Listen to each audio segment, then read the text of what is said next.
सन 1964 से 71 के बीच 703 हिंदू प्रतिदिन, 1971 से 81 के बीच 537 हिंदू प्रतिदिन, 1981 से 91 के बीच 439 हिंदू प्रतिदिन, 1991 से सन 2001 के बीच 767 हिंदू प्रतिदिन, 2001 से 11 के बीच 674 हिंदू प्रतिदिन और 2016 के डेटा के हिसाब से 632 हिंदू प्रतिदिन were leaving Bangladesh and there will be no Hindus left in Bangladesh in next 25 to 30 years. ऐसा कहना है बांग्लादेश के ढाका यूनिवर्सिटी के इकोनॉमिक्स डिपार्टमेंट के प्रोफेसर डॉक्टर अबुल बरकत। 1947 में जब मजहब के नाम पर इस देश का विभाजन करने के बाद पाकिस्तान ने एनिमीज प्रॉपर्टी एक्ट ईपीए नाम से एक एक्ट बनाया, जिसके अनुसार दुश्मन देश भारत चले गए सब हिंदुओं की सारी संपत्ति स्टेट की हो गई।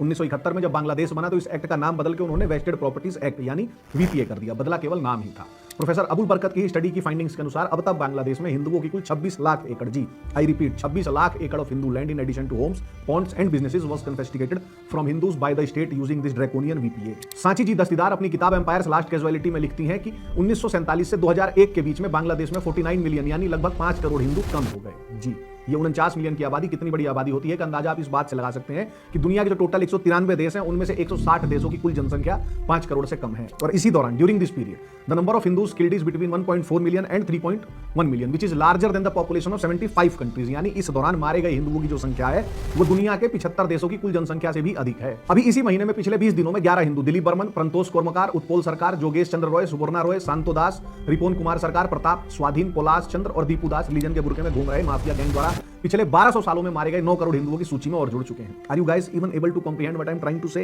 The extent and scale of Hindu genocide and persecution going on in Bangladesh। मतलब इमेजिन भी कर पा रहे हो क्या आप लोग? 1941 के सेंसस में जहां ईस्ट पाकिस्तान में हिंदू आबादी 28% थी, वो लास्ट 2011 के सेंसस में घट के 7 से 8% के बीच में रह गई है। बांग्लादेश के ही राजशाही जिले के अरनी गांव में सिप्रा रानी घोष नाम की एक विधवा महिला अपनी 16 साल की बेटी रेखा के साथ रहती थी। 2001 में 8 ज़ॉम्बीज ने उनके घर पे हमला किया और उनकी बेटी का बलात्कार करने को टूट पड़े। वो बच्ची जब अपनी असहनीय दर्द से कराहने और रोने लगी, चीखने चिल्लाने लगी, तो उसकी मां ने उन ज़ॉम्बीज के पैर पकड़ के गिड़गिड़ाते हुए जानते हैं उनसे क्या कहा? पहले तो उस मां ने अपनी बेटी को बख्श देने की भीख मांगी, पर जब वो नहीं माने तो वो उनसे गिड़गिड़ाते हुए कहने लगी कि बलात्कार ही करना है तो एक एक करके कर लो, सामूहिक मत करो, मेरी बच्ची मर जाएगी। आप एक मां द्वारा कहे इन शब्दों का मर्म, पीड़ा, वेदना, लाचारगी, असहायपन इमेजिन कर सकते हैं, वो होपलेसनेस मैं तो नहीं कर पा रहा। इसके अलावा 1971 में पाकिस्तानी आर्मी और उसकी अलाइड फोर्सेस द्वारा 2 से 4 लाख के करीब women and girls predominantly Hindus were raped. जी, 2 से 4 लाख के करीब हिंदू लड़कियों और महिलाओं का रेप हुआ था अकेले एक साल में। 2019 में इन्हीं सबसे हिंदुओं को बचाने के लिए मोदी सरकार सीएए नामक कानून लेके आई थी, जिसका विरोध राहुल गांधी से लेकर रवीश कुमार और अरुंधति रॉय से लेकर अरफा खानम तक के पूरे इकोसिस्टम ने किया था। ये उमर खालिद और सरजिल इमाम जिनकी बेल के लिए सब मरे जा रहे हैं, इसी सीएए के विरुद्ध दंगों की साजिश रच रहे थे इसी दिल्ली में। ये जो दीपू चंद्र दास को जिंदा जलाया या उस 16 साल की बच्ची रेखा के बलात्कार का दोषी केवल भाईजान नहीं है, बल्कि सीएए का विरोध करने वाला हर एक शख्स है। और राम जी की कृपा रही और मां काली ने चाहा तो इन सबके साथ न्याय किया जाएगा, क्योंकि वो कहते हैं ना कि जालिम को जो न रोके वो शामिल है जुल्म में, और जो कातिल को न टोके वो कातिल के साथ है। All these zombies and their collaborators, these Hindu traitors will be brought to justice soon, very soon।